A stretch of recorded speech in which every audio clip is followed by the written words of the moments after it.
tôi với bóng đá luôn là khát vọng lớn lao, chiến thắng vinh quang đến với mọi người, mang đến những niềm tin.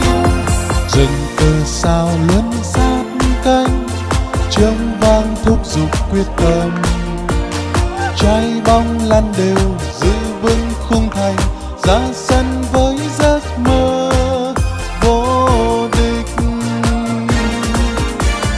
Màu cờ cùng sắc áo, niềm tự hào dân tộc, dành trọn tin yêu cho Việt Nam tỏa sáng.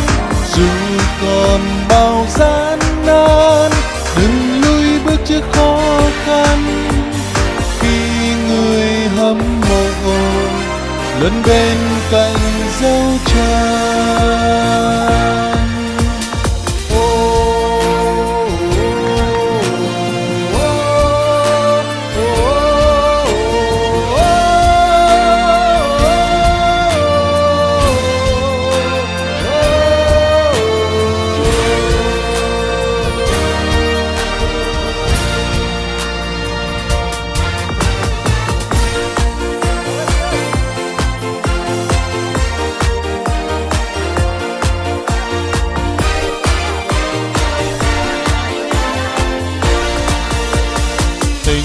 Tôi với bóng đá luôn là khát vọng lớn lao, chiến thắng vinh quang đến với mọi người, mang đến những niềm tin.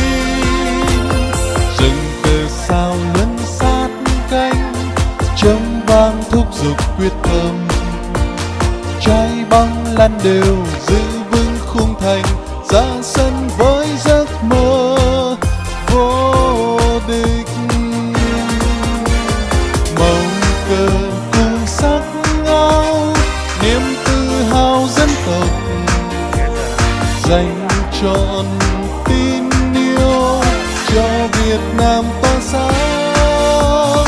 Dù còn bao gian nan, đừng lùi bước trước khó khăn, khi người hâm mộ luôn bên cạnh dấu chân.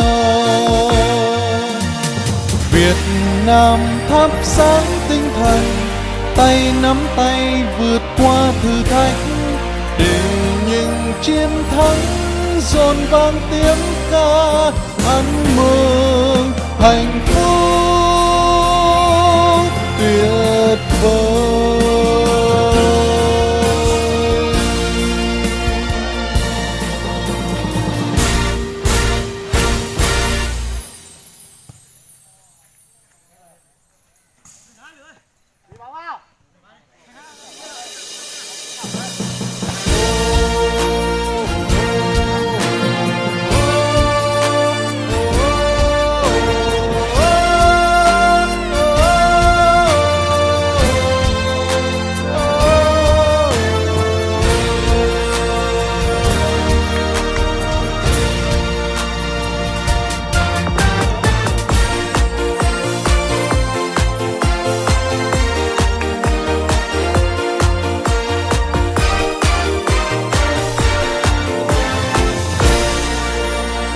Tình yêu tôi với bóng đá luôn là khát vọng lớn lao, chiến thắng vinh quang đến với mọi người, mang đến những niềm tin.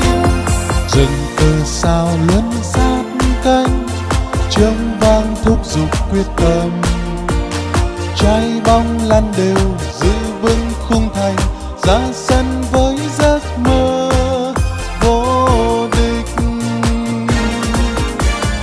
Màu cờ cùng sắc áo, niềm tự hào dân tộc, dành trọn tin yêu cho Việt Nam tỏa sáng. Dù còn bao gian nan, đừng lùi bước trước khó khăn, khi người hâm mộ luôn bên cạnh dấu chân.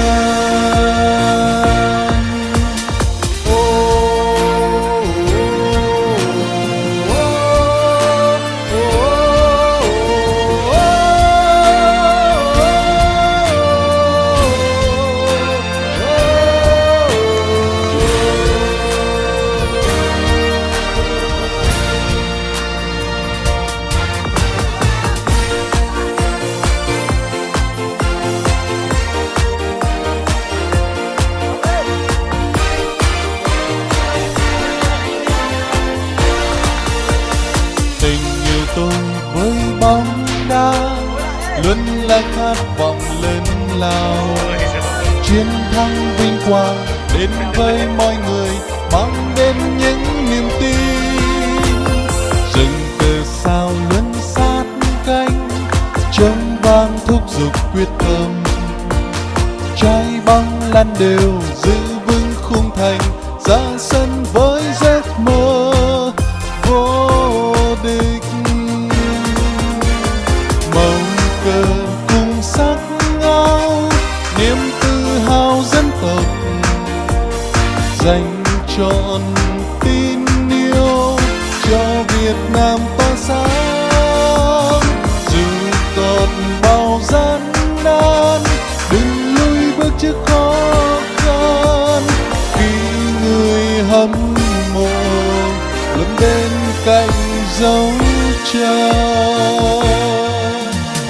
Việt Nam thắp sáng tinh thần, tay nắm tay vượt qua thử thách.